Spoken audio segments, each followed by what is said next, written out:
আসসালামু আলাইকুম। আশা করি আপনারা যে যেখানে আছেন সবাই অনেক অনেক ভালো আছেন, সুস্থ আছেন। আজ আরও একটা নতুন রেসিপি নিয়ে চলে এসেছি।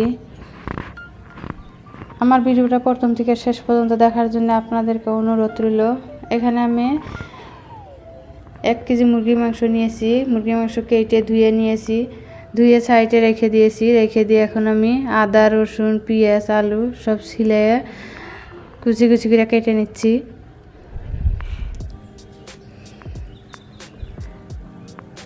এখন কাটাকাটি শেষ। এখন আমি আদা রসুন পিষে নেব। যেহেতু আমি আজ পাটায় পিষে বানাবো, সেই জন্য এখানে পাটা নিয়েছি।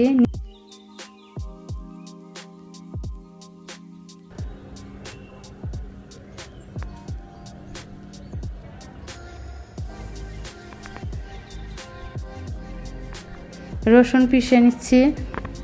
আদা রসুন পিষে নেওয়ার পরে কিন্তু আমি সরাসরি রান্নার কাছে চলে যাব।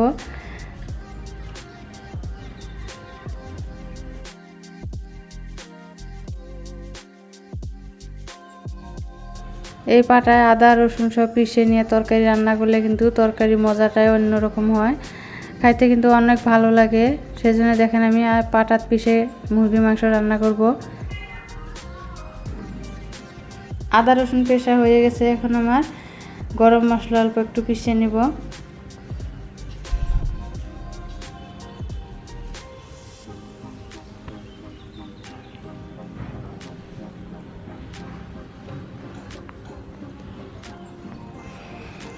এখন আমি সরাসরি রান্নার কাছে চলে এসেছি। এখানে মাংস কেটে ধুয়ে রাখছি। রেখে দেখেন 1 চামচ লবণ দিয়ে দিলাম, 2 চামচ শুকনা মরিচের গুঁড়া দিয়ে দিলাম, আর দিয়ে দিলাম 1 চামচ জিরা ধনিয়ার গুঁড়া, 1 চামচ হলুদ গুঁড়া,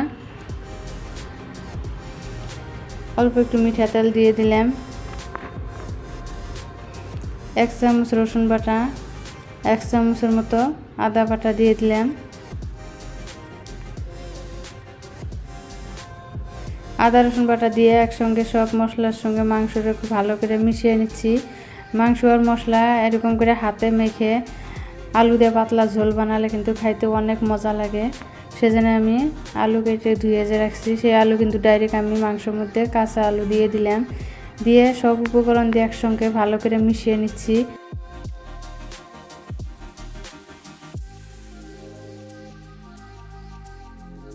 দিয়ে চুলে একটা কড়াই বসিয়ে দিয়েছি। কড়াইয়ের মধ্যে মিঠা তেল দিয়ে দিলাম, জিরা দিয়ে দিলাম, আর দিয়ে দেব 2টা তেজপাতা ছিঁড়ে দিয়েছি।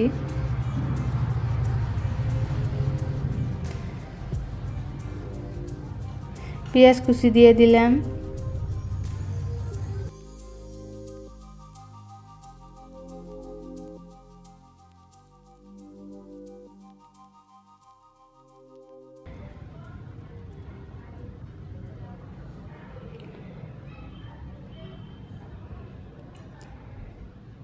এরকম করে হাতে মেখে রান্না করলে কিন্তু আলুর পাতলা ঝোল রান্না করলে খাইতে কিন্তু অনেক অনেক অনেক মজা লাগে। সেজন্য আজ আমি হাতে মশলা আলু মাংস মেখে আমি আলুর পাতলা ঝোল রান্না করছি। এদিকে পেঁয়াজ দেখেন লাল লাল হয়ে আসছে প্রায়। এখন আমি হাতে মাখা মাংস আর আলু দিয়ে দিলাম, দিয়ে পেঁয়াজের সঙ্গে ভালো করে মিক্স করে নিচ্ছি। আমার ভিডিওটা প্রথম থেকে শেষ পর্যন্ত দেখার জন্য আপনাদেরকে অনুরোধ রইল।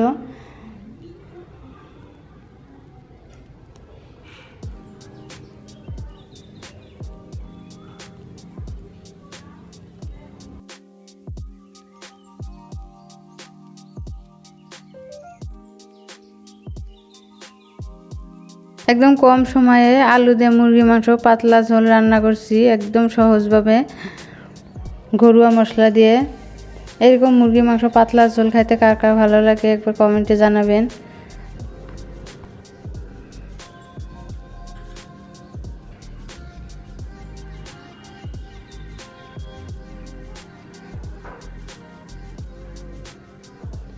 এরকম করে কাঁচা আলু মুরগির মাংস দিয়ে একসঙ্গে মেখে রান্না করলে কিন্তু বেশি ভালো লাগে।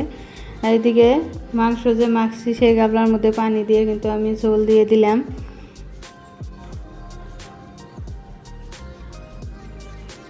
আমার ভিডিওটা যদি আপনাদের একটু ভালো লাগে থাকে প্লিজ লাইক কমেন্ট শেয়ার করে দেবেন। নতুন বন্ধু হলে আমার চ্যানেলটাকে সাবস্ক্রাইব করে দেবেন।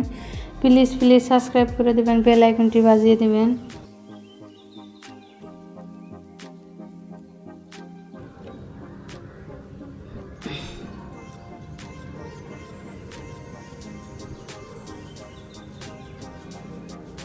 আজ আমি ঝটপট আলু দিয়ে মুরগির মাংসের ঝোল রান্না করছি। আর এদিকে দেখেন গরম মশলা বেটে নিয়েছি, অল্প একটু গরম মশলা বাটা দিয়ে এখন 5 মিনিটের মতো জাল করে নামিয়ে নেব। সব অনেক অনেক ভালো থাকেন, সুস্থ থাকেন এবং সাবধানে থাকেন। আসসালামু আলাইকুম।